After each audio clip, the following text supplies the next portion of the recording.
magandang umaga mga kapuso. Ramdam na ramdam nyo na ba ang Kapaskuhan? At ngayon syempre magpapasko. Abay, perfect timing para mag-relax kasama ang ating buong pamilya, di ba? Kaya naman, ibibida po namin muli ang mga pasyalang pwede ninyong puntahan ngayong pong holidays. Mapa Flower Farm, Wet Park Lagoon at Kawa Bathmanyan, siguradong good for the body na, good for the mind pa. At syempre, may mga tips mula sa ating mga doktor ng bayan para sa ating mga usaping pangkalusugan.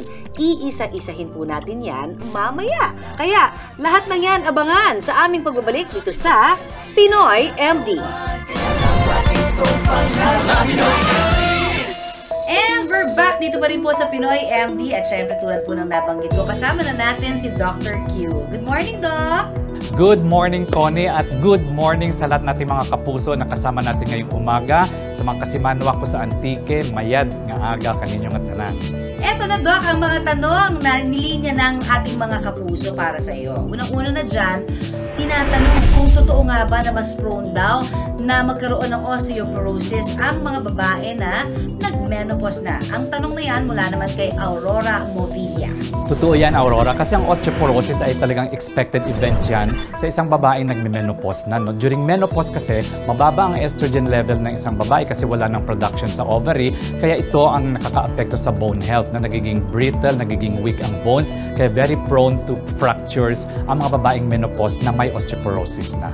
At ito totoo nga ba, Doc, na ang paglulugas ng buhok ay may kaugnayan sa PCOS o yung PCOS na tinatawag?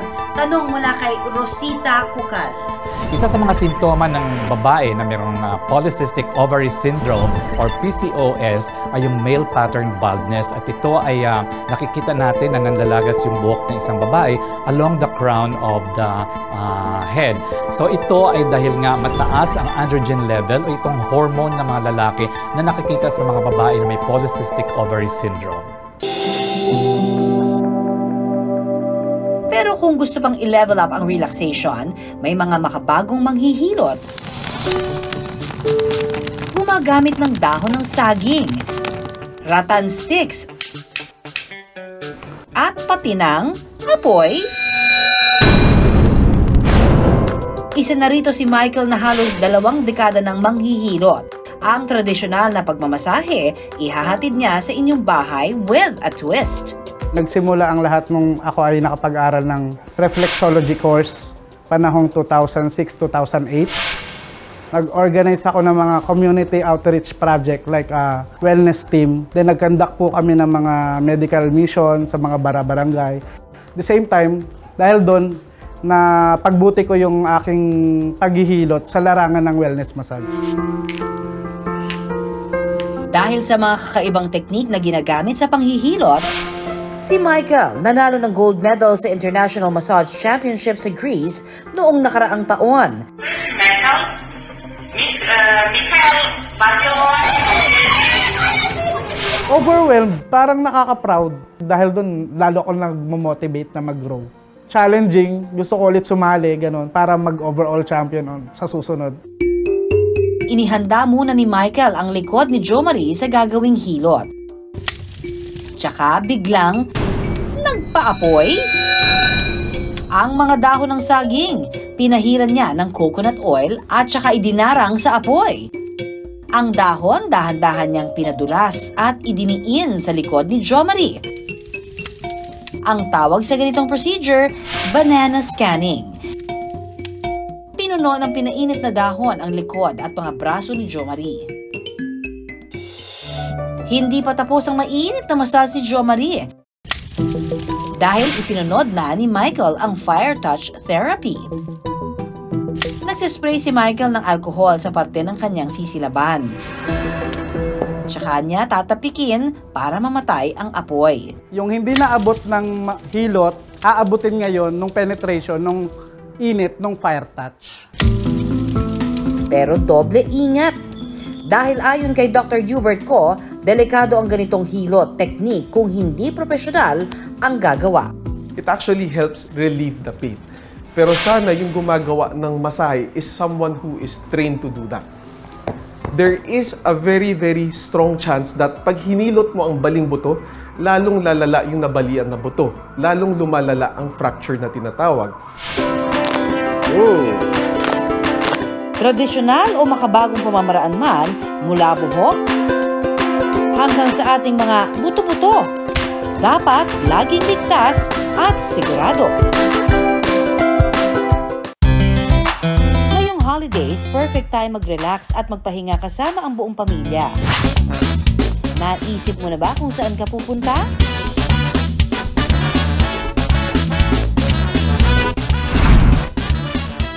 Kung hindi pa, ito ang ilan sa mga lugar na tiyak na good vibes at relaxation ang dala.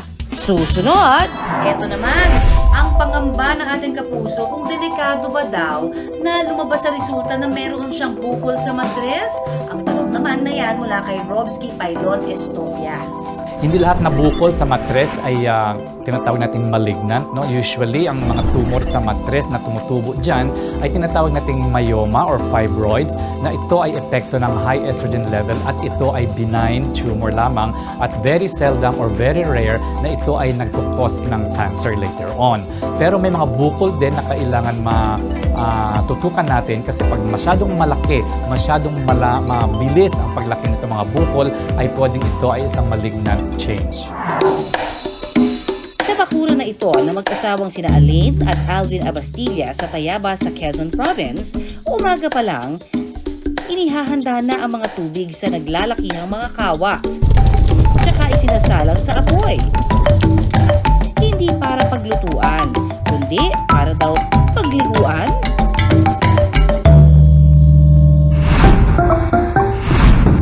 Taong 2020 nang magsimula ang pakulo na ito ni Alain at Alvin.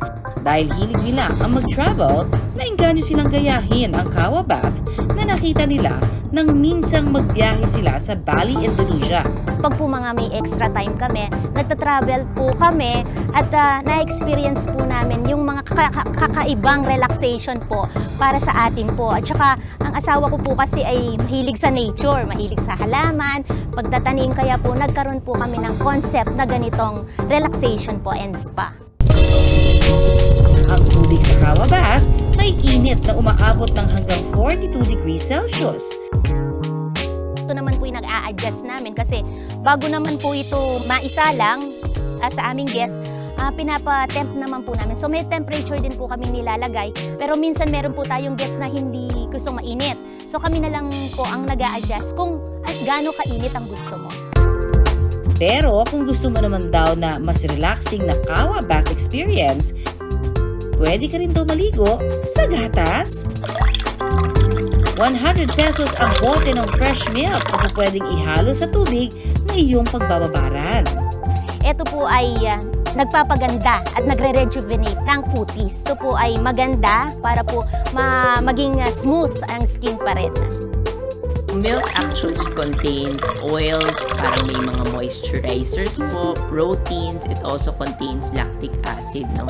So, it has been said na parang may konting soothing, moisturizing, tsaka exfoliating effect po siya.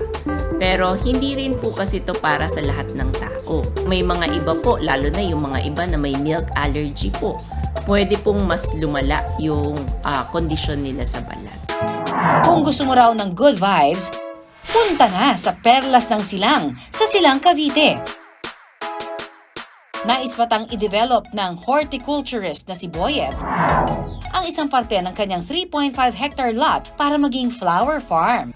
Si Boyet din ang may-ari ng kilalang garden center at plant nursery na Arid and Aroids na matatagpuan din sa Silang. Nagtayo tayo ng flower farm because to address yung mental health, tapos yung physical health kasi we offer kasi yung solution para sa mga tao na ayaw ng closure, ayaw ng mga area na covered like the mga malls. Kasi nowadays maraming tao nag-i-enjoy sa outdoor, no? Talaga namang perlas ng Silang itong matatawag dahil ang bida rito ang mga bulaklak sa Silang na talaga namang dinadayo. Ang magkakaibigang ito, ang hanap daw, peace of mind at relaxation. Ngayon lang po ulit kami nakalabas. Siyempre, we see to eat na talagang maganda yung mapupuntahan namin. Sobrang ganda, nakaka-relax, sobrang kasi makulay. It brings good vibes for other people, especially pag nakakakita ka ng mga flowers. Filipino by nature, mahilig sa flower, mahilig sa kulay, mahilig sa outdoor. Kaya ang dami naming bisita na pupunta dito sa Perlas para mag-unwind, mag-relax. Ngayon, may humigit kumulang 100 klaseng bulaklak dito. Ang mga annual plants gaya ng chichirika, marigold, salvia at dahlia, umaabot lang naman ng 2 hanggang 3 buwan. Ang mga perennial plants gaya naman ng petunia, kayang tumagal ng 2 years or more. Kung pagbabad at pagtatampisaw naman sa tubig ang gusto ninyong gawin, atak na sa bagong indoor water park na ito sa Taguig City, kung saan ang mga chikiting pwede rin ma-enjoy ang extreme activities habang nagsuswimming. Para itong malawak na playground sa gitna ng swimming pool. We wanted to bring back the concept of pagtatampisaw, but we wanted to create a really safe environment for them to do it in. So we wanted to bring, the family together to enjoy. Kasi pati yung parents nila nag-enjoy. Ang high school besties na sina Christina at Myrene to beat the summer heat dito gumora kasama ang kanilang mga pamilya. Talagang naglalaan kami ng time na mag-book ng flights, mag-beach, ganun. Maghanap ng mga travel organizers. Mostly talaga yung hilig namin is outdoor. Yung panganay namin is kumakay din ng bundok. Mostly sa mga beach naman po. Ngayon trinay namin indoor naman. Binanggit niya sa wall ko sa Facebook. Kasama na. Nag-comment siya, sabi niya game daw sila. Kaya bigla ang set agad. Para komportable sa kilos, ang mga chikiting ni Christina at Myrene nagpalit muna ng swimming attire bago naglublob sa pool na may lalim lamang na 3 feet. Dahil mababaw lamang, safe ito sa mga kids. Meron din silang nakaantabay na lifeguards. Kanya-kanya rin silang basaan gamit ang water cannons at fountains.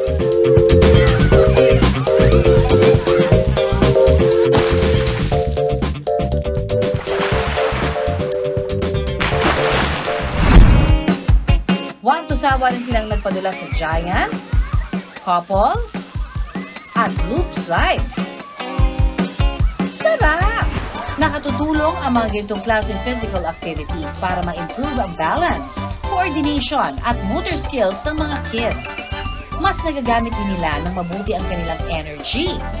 Higit sa lahat, ang pakikipaglaro at pakikihalubilo nila sa ibang mga bata malaking tulong para ma-improve ang kanilang social skills, gaya ng pakikinig at pakikipag-usap.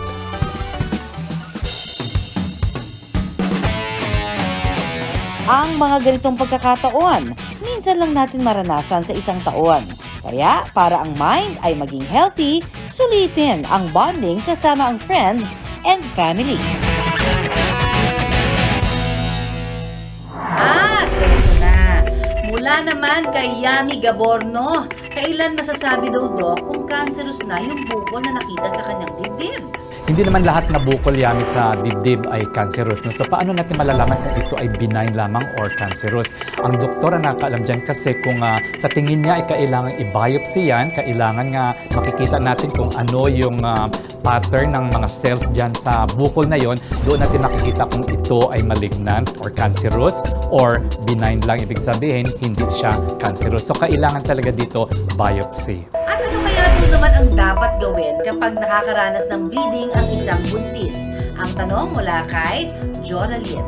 Depende ito, Joraline, kung pang ilang trimester nag-bleed ang isang babae. Pag during the first trimester of pregnancy, ito ay pwedeng dahilan ng miscarriage, na ito ay mag-progress into a miscarriage or abortion. Pag sa second or sa third trimester na ng pregnancy, ito ay pwedeng preterm labor o may ibang dahilan dyan. Pwedeng infection or pwedeng ang inunan ay nasa ilalim o nasa bandang baba ng matres. Ito yung tinatawag tinatawag nating placenta previa. So, maraming dahilan kung bakit dinudugo ang isang babae during pregnancy. Maraming salamat sa lahat po ng mga nagtitiwala sa atin na nagpadala ng kanilang mga katanungan. And of course, thank you, Doc Q, para sa paggabay muli sa aming mga katanungan. Magbabalik pa rin po ang Pinoy MD, so stay tuned. Kasama tayo, tapos may kinakausap ka ibang babae? Magkasama pa tayo? Kilala sa kanyang mga comedy roles ang kapuso actress na si Charis Solomon. Isang kooperatiba ang itinayo para sa mga nanay na gipit sa pera. Pero ang hindi alam ng karamihan, pagdating sa kanyang role bilang mommy, si Charis, dibdiban! Ang kanya kasing mga chikiting na sina Apollo, Ali at Manolo, lahat certified breastfed babies. Gusto ko talaga mag-breastfeed. Yung gigil talaga ako, laser focused ako dun sa pagbe-breastfeed. Kasi nakita ko yung benefits eh. Kasi pag nasa taping ako, nagpapump ako, ang baon ko yung malaking bote. Tapos nakaka 20 ounces ako in 4 minutes. Pasalamat na lang daw si Charis dahil ang kanyang gatas noon, manly. So yung sa akin, mabilis lumabas. Tapos pag lumabas siya, talagang just madami talaga yung milk. Pero ayon sa doktor ni Charis, ang oversupply niya ng gatas dala raw ng stress at pagod. At saga naman sa gatas, the struggle is real pa rin daw. Literal daw kasi siyang ginagatasan sa tuwing nagpapasuso. Kapag nag-release ka ng milk, nakaka-drain siya. Yun yung feeling. Ayon sa pediatrician na si Doktora Jelina, pagdating sa nutrients, breast milk is the best. Very rich ang breast milk sa immunoglobulins, and this is important para makaiwas ang isang baby sa iba't ibang sakit. Kapag laking gatas ng ina ang baby, sigurado daw na healthy. There have been studies showing na ang babies who are breastfed, less yung chances na magkaroon ng mga allergies, hika, mga respiratory tract infections, gastrointestinal infections, and then mga ear infections pwede rin maiwasan ng baby na breastfed, as well as obesity at saka diabetes.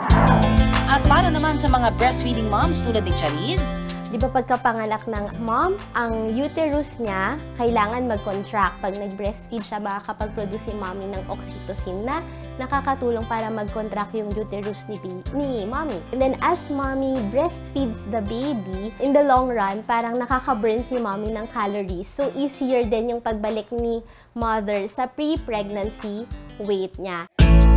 Dahil sa pagiging breastfeeding advocate, si Charis pinarangalan ng Mothers and Child Nurses Association of the Philippines Incorporated. Talaga namang dakilang ina. Pero para kay Charis, ang tunay na karangalan daw ay ang makatulong sa kapwa niya ina. Naging ka-close mo na yung mga kumukuha ng milk. Yung nanay, sabi niya, "Hey, come here, look oh, she's your mom too." Ako nagulat ako kasi para sa first time mom na kagaya niya na sabihin na nanay din ako ng mga anak niya. Parang, oh my God, grabe yun. Yan po ang regalo ng Pinoy MD sa inyong lahat sa Kapaskuhan, ang mga tips pangkalusugan para lagi tayo maging happy and healthy. Hanggang sa susunod na Sabado, ako po si Connie Season, nagpapaalala, dapat nating tandaan, unahin ang kalusugan at lagi pong tumutok dito sa programa kung saan kayo at ang inyong kalusugan ang laging #1. Dito pa rin sa nag-iisang tahanan ng mga doktor ng bayan, ito po ang Pinoy MD. Merry Christmas! Tandaan, ang kalusugan, sa lahat ng ating katawan, kaya dapat itong pangalangin.